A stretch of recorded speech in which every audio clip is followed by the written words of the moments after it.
తాకట్లో ఉన్న బంగారాన్ని విడిపించి ఆ రోజున మార్కెట్ ధర కట్టి మిగిలిన డబ్బును మీకు అందిస్తుంది కొమ్మూరి గోల్డ్.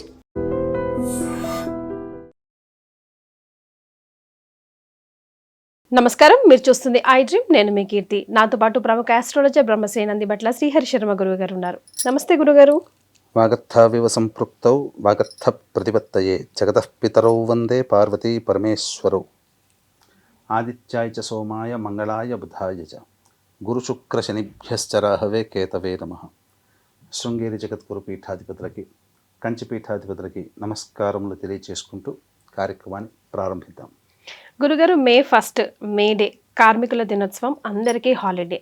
అయితే ఆ రోజే వైశాఖ పౌర్ణిమ వస్తుంది, స్వాతి నక్షత్రం కూడుకొని వస్తుంది. చాలా చాలా అరుదైన రోజు, చాలా చాలా ప్రభావితమైన రోజు. పలానా కార్యక్రమాలు చేస్తే కనుక అసలు చాలా బాగుంటుంది, ఎన్నో జన్మల పుణ్యఫలం లభిస్తుంది అని అంటూ ఉన్నారు. మరి ఏంటి ఆ కార్యక్రమాలు, ఏంటి ఆ రోజుకున్న విశిష్టత, ముఖ్యంగా ఏం చేయాలి, ఏం చేయకూడదు, ఈ వీడియో ద్వారా ఐ డ్రీమ్ ప్రేక్షకులకి తెలియజేద్దామా గురుగారు? తప్పకుండానమ్మా.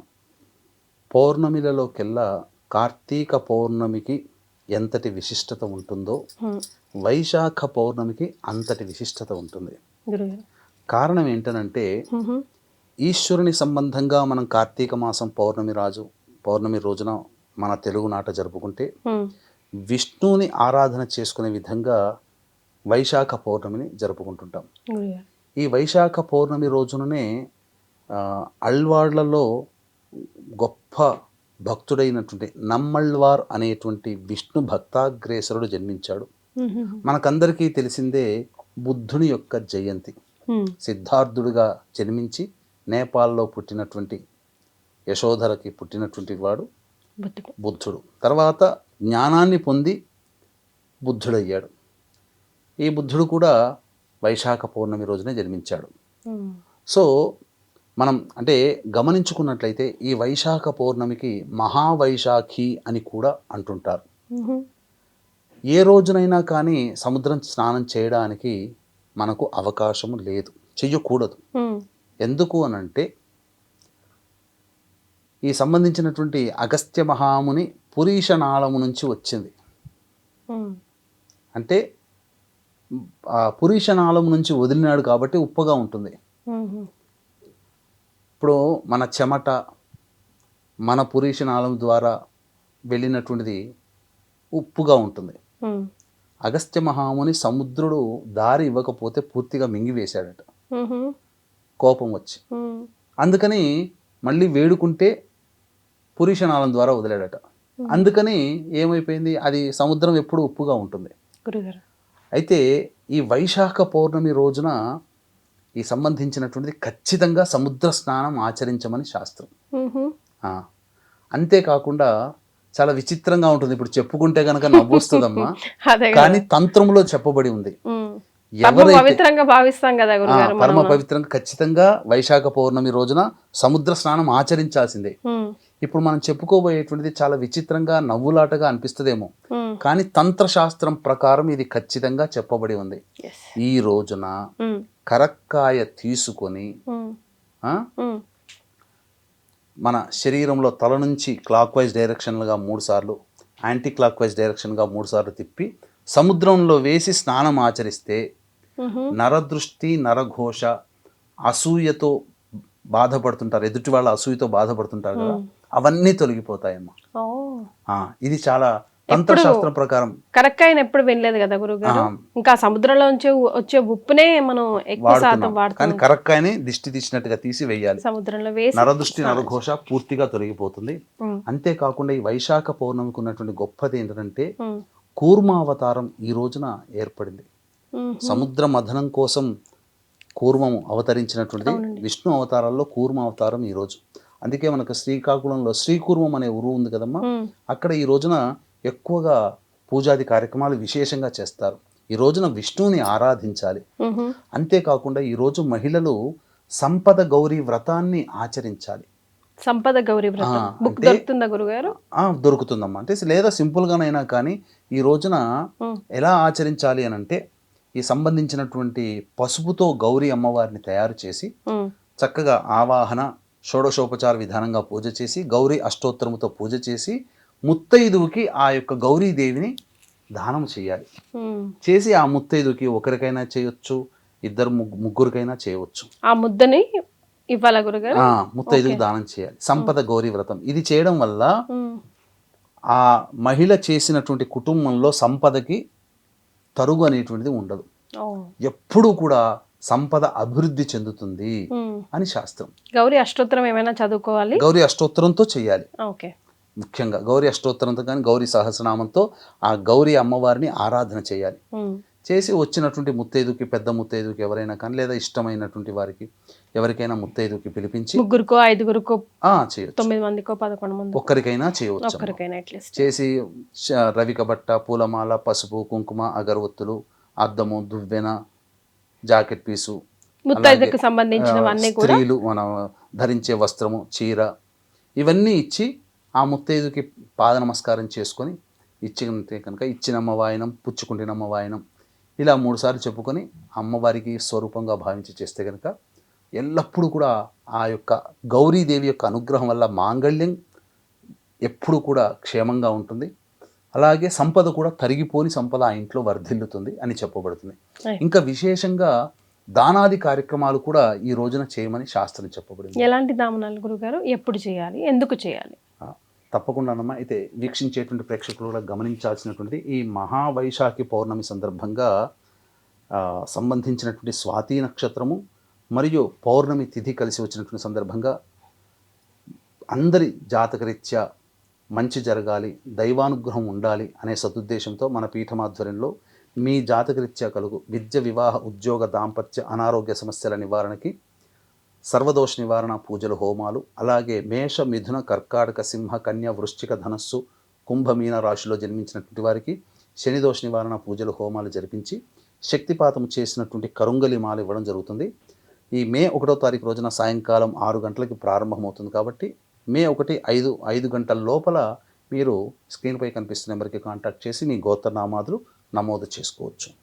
ఇక ఈ రోజున చేయవలసినటువంటి దానములు ముఖ్యంగా ఉదక కుంభ దానము, వస్త్రదానము, అలాగే చెప్పులు, విసనకర్ర ఖచ్చితంగా చేయాలి.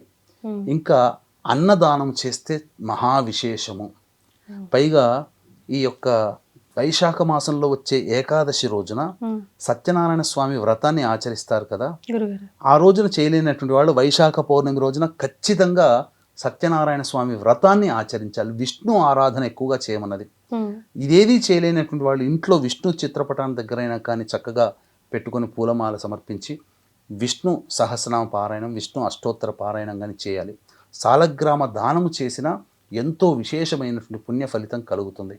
పైగా ఈ సంవత్సరం వచ్చినటువంటి మే 1వ తారీఖు రోజున వచ్చిన వైశాఖ పౌర్ణమి చాలా గొప్పదమ్మా. ఎందుకు అనంటే స్వాతి నక్షత్రంతో వస్తుంది. కాబట్టి ఎవరైతే వివాహ సమస్యలతో బాధపడుతూ ఉంటుంటారో, లేదా ఈ సంబంధించినటువంటి కుజదోషంతో బాధపడుతూ ఉంటుంటారో, పౌర్ణమి స్వాతి నక్షత్రం కాబట్టి లక్ష్మీ నరసింహస్వామి దేవాలయానికి చేరుకొని ఆ లక్ష్మీ నరసింహస్వామి వారికి కళ్యాణం జరిపించండి. ఈరోజు వివాహ సమస్యలు తొలగిపోతాయి. లక్ష్మీ నరసింహస్వామి వారికి అభిషేకము, అర్చన జరిపించుకుంటే ఖచ్చితంగా రుణ సమస్యలు తొలగిపోతాయి. రుణ విమోచక లక్ష్మీ నరసింహ స్తోత్ర పారాయణాన్ని డబ్బులు అప్పుగా ఇచ్చాం తిరిగి రాలేదనుకున్న వాళ్ళు ఏక బిగిన కూర్చొని ఉదయం నుంచి సమయం ఉంటుందమ్మా, శుచిగా శుభ్రతగా స్నానం ఆచరించి ఉదయం నుంచి సాయంత్రం అయ్యే లోపల 108 సార్లు లక్ష్మీ నరసింహస్వామి స్తోత్ర పారాయణం కనుక ఎవరైతే చేస్తారో ఖచ్చితంగా డబ్బులు ఉండి కూడా ఇవ్వకుండా ఇబ్బంది పెడుతుంటారు కదా, అటువంటి వాళ్ళు వచ్చి డబ్బులు ఇచ్చిపోతారు. విశేషం. ఇంకొక విశేషం చెప్పమంటారా గురుగారు? ఇంతకన్నా ముందు రోజు చతుర్దశి, వైశాఖ శుద్ధ చతుర్దశి రోజున మనకు లక్ష్మీ నరసింహస్వామి వారి అవతారం ఏర్పడింది. ఆ ఉగ్రరూపి అయినటువంటి లక్ష్మీ నరసింహస్వామి అవతారాన్ని శాంతింపజేసే విధంగా పరమేశ్వరుడు శరభేశ్వర స్వామి రూపంతో జన్మించాడు. అంటే శరభేశ్వర స్వామి అంటే సింహము తల, రెక్కలుంటాయి, తోక ఉంటుంది. ప్రత్యంగిర అమ్మవారు ఒక రెక్కలో కూర్చొని ఉంటారు. అంటే ప్రత్యంగిరని సృష్టించిన వాడు శరభేశ్వరుడు. అందుకనే ఈ రోజున ఎవరైతే శరభసాళ్వ మంత్రముతో ఎవరైనా హోమం చేయించుకుంటే సకల దుష్ట దోషాలు తొలగిపోతాయమ్మా. వా. ప్రత్యంగిర హోమము కానీ ప్రత్యంగిర కవచం పారాయణ చేస్తే శత్రుబాధలు, అలాగే ఎవరైతే మనకు ప్రయోగ బాధలు చేసి ఉన్నారో అవే తొలగిపోతాయంటే ఆ ప్రత్యంగిరా దేవిని ఒక రెక్కలో పెట్టుకున్నటువంటి, కృత్యాదేవిని ఒక రెక్కలో పెట్టుకున్నటువంటి అవతరించినటువంటి వాడు శరభేశ్వరుడు, సాక్షాత్తు శివస్వరూపం, శివ అవతారం అది. గురుగారు ఆ యొక్క లక్ష్మీ నరసింహస్వామిని శాంతింప చేయడం కోసం ఏర్పడినటువంటి అవతారం. ఆ యుద్ధంలో ఇద్దరు యుద్ధం చేసి శాంతింపబడతారు ఆ శరభేశ్వరుడు. అందుకని మీకు చూశారంటే ఇప్పుడు మీకు ఒక సామెత ఉంది, ప్రత్యంగిరావాడి పంచన, శరభవాడి చెంతన, వారాహివాడి వాకిట ఉండకూడదని. ప్రత్యంగిరవాడి పంచన అంటే ప్రత్యంగిరవాడి పక్కన ఉన్నామనుకోండి, ప్రత్యంగిరవాడి దగ్గర ఉన్నామనుకోండి, మన శక్తి అంతా వాడు లాగేస్తాడు. శరభవాడి చెంతన, వారాహివాడి వాకిట అంటే వారాహి అమ్మవారి ఉపాసనాపరుడి ఇంటి ముంగర ఆ ఉపాసనాపరుని ద్వేషిస్తూ వెళ్ళామనంటే అమ్మవారు మనల్ని కబలిచ్చేస్తుంది. శరభవాడి చెంతన ఉండకూడదు అని అంటే, శరభవాడి చెంతన అంటే పక్కన ఉండకూడదు, ఎప్పుడు వచ్చి కొడతాడో తెలియదు. ఇప్పుడు మీరే అనుకోండి, శరభ శరభ అశరభ దశరభ అంటూ ఉండండి ఒక 10 సార్లు, అంటే ఇక పోయి ఏదన్నా కొట్టేయాలని ఇట్లా కొట్టేయాలనిపిస్తుంది. జై శ్రీరామ్ అనే నామాన్ని జపిస్తున్నాం మనకి ఏదన్నా వచ్చినా కానీ నిరసన తెలియజేయడానికి, అది సాత్వికంగా ఉంటుంది. కానీ ఆ నిరసన మనం గట్టిగా మన సంబంధించినటువంటి విధానంగా తెలియజేయాలి, మన మనసులో ఉన్న భావం తెలియజేయాలంటే ఆ జై శ్రీరామ్ అనేటువంటి ప్లేస్లో శరభ శరభ అశరభ దశరభ అని అంటే చాలా ప్రభావవంతంగా పవర్ఫుల్గా మారుతుంది అది. కాబట్టి ఇది చాలా గొప్పదమ్మా. మహావైశాఖి రోజున ఇటువంటి సంబంధించినటువంటిది, ఇంతటి విశిష్టత కలిగినటువంటి మహావైశాఖ పౌర్ణమి రోజున ఏ చిన్న దానం చేసినా, అన్నదానం చేస్తే ఇంకా మహా పుణ్యం కలుగుతుంది. కాబట్టి ఏ చిన్న దానమైనా చేసినా చాలా మంచిది. ఈ రోజున ఖచ్చితంగా సముద్ర స్నానాన్ని ఆచరించి తీరాలి. సముద్ర స్నానము ఇప్పుడు మీరు అడుగుతారా, ఇంపాసిబుల్ కదా సముద్ర స్నానం ఇప్పుడు చుట్టుపక్కల ఇంపాసిబుల్ కదా గురుగారు? సరే, ఉన్న వాళ్ళు అటు చుట్టుపక్కల మన వీడియో చేరిన వాళ్ళు చేస్తారేమో, ఆల్టర్నేట్స్ ఏమున్నాయి? సముద్ర స్నానము దగ్గర ఉన్న వాళ్ళు చేయగలుగుతారు. 50 కిలోమీటర్ల దూరం ఉన్న వాళ్ళు వెళ్ళి స్నానం చేసి రావచ్చు, మరి గంట ప్రయాణంతో. కానీ 5-6 గంటల ప్రయాణం చేసి సముద్ర స్నానం చేయాల్సినటువంటి స్థితి ఉండదు కదా. అప్పుడు ముఖ్యంగా సముద్రం నుంచి లభించేటువంటి వస్తువుని మనం చేసే నీళ్ళలో వేసుకొని స్నానం చేసినా అదే ఫలితం కలుగుతుంది. సముద్రంలో మనకు ద్వారా విరివిగా లభించేటువంటి వస్తువు గళ్ళ ఉప్పు, అయోడైజ్డ్ అయినటువంటి మెత్తటి ఉప్పు కాదు.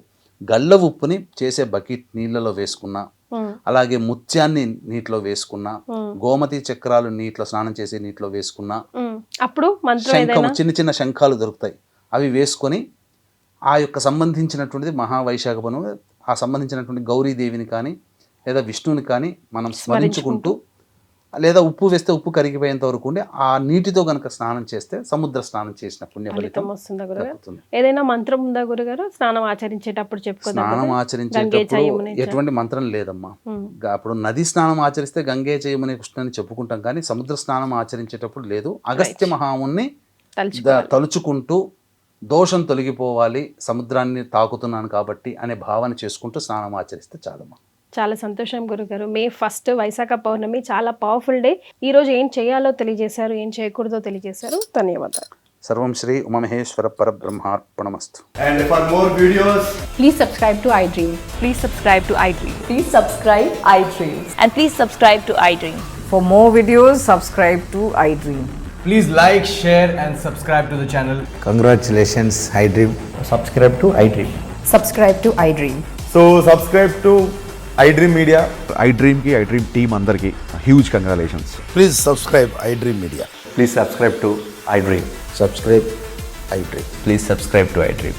iDream అంటే నా కళల ఛానల్ను సబ్స్క్రైబ్ చేసుకున్న నోరు తిరుగుతలేదు, మీరైతే గంట గుర్తు కొట్టండి. For more such videos, please subscribe to iDream.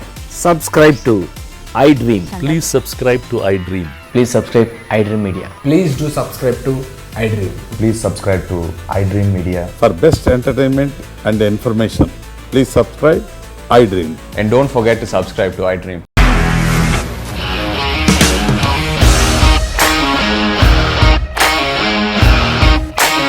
ఇండస్ట్రీలో కమిట్మెంట్ ఇష్యూస్ వస్తే నీకు కూడా వచ్చినట్టు మార్నింగ్ తీసుకెళ్ళారంటే కొట్టి పడేశారు.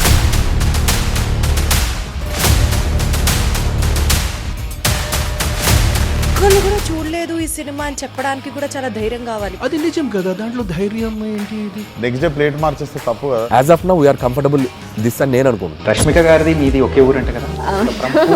నీకు కోపం వచ్చిందంటే బాగా తిట్టేత్తరా? తిట్టేద్దామండి. నిజంగా గేమ్ ని ఎలా చేంజ్ చేయగలిగారు? ఏపీఎస్ఎఫ్సి వాళ్ళకి 6 నెలల్లో నేను 6 లక్షలు కట్టా. బిజినెస్ చేయాలనుకుంటే it is as difficult as riding a tiger.